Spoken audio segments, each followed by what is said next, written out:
Assalamualaikum dear students, I am your physics teacher. Today our topic is comparison between law of gravitation and Newton's third law of motion. Recall करें, what was the Newton's third law of motion? Action and reaction are equal but opposite. And what was the law of gravitation? इसकी statement क्या थी जो हमने last अपने lecture में देखी थी? Every body in this universe attract every other body with a force which is directly proportional to the product of their masses and inversely proportional to the square of the distance between their centers. के M1 M2 को अपनी तरफ खींचता है और same उसी time पे M2 M1 को अपनी तरफ अट्रैक्ट करता है.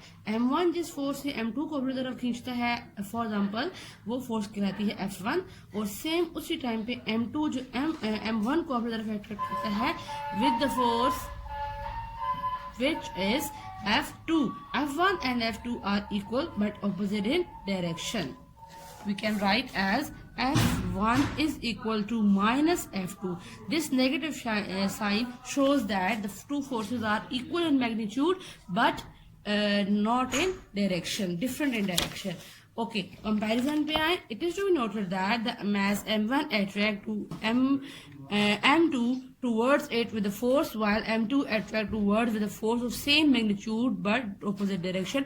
अभी मैंने आपको बताया M1 M2 को अपनी तरफ खींचता है, वो फोर्स और वो फोर्स जो M2 M1 को अपनी तरफ खींचता है वो इक्वल इन डायरेक्शन है, इक्वल इन मैग्नीट्यूड है बट ऑपोजिट इन डायरेक्शन. तो अगर आप रिकॉल करें तो वो फोर्स जो M2 M1 को अपनी तरफ खींचता है वो इक्वल इन डायरेक्शन है, इक्वल इन मैग्नीट्यूड है बट ऑपोजिट इन डायरेक्शन. तो अगर आप रिकॉल करें, यही था आपके पास Newton third law of motion में कि action and reaction are equal but opposite. तो यही चीज कंसिस्टेंट है न्यूटन के दोनों लॉ में कि न्यूटन थर्ड लॉ और न्यूटन लॉ ऑफ ग्रेविटेशन में जो चीज सेम है वो यही है कि two bodies are attracting each other with the forces which are equal in magnitude but opposite in direction.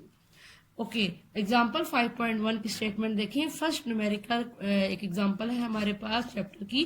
To lead spheres each of the masses 1000 kg are kept with their centres 1 metre apart. Find the gravitational force with which they attract each other. कि दो आपके पास lead spheres हैं for example, उन दोनों का जो आपके पास मैस है वो एक का मैस M2 है और एक का मैस M2 है. वो दोनों एक दूसरे को अपनी तरफ एक equal but opposite in direction एक दूसरे को अट्रैक्ट कर रहे हैं.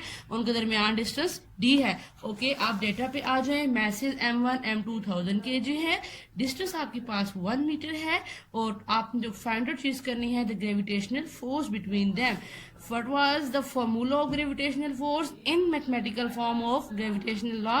आपने क्या फार्मूला पढ़ा था, आपने बुक पे भी देख सकते हैं. F is equal to G M1 M2 by D square. तो हमने वही फार्मूला यहाँ पे लिखा. Simply by putting the values. Capital G हमारे पास था ग्रेविटेशनल कांस्टेंट, उसकी क्या वैल्यू होती है 6.673 into 10⁻⁻11 न्यूटन मीटर यूज.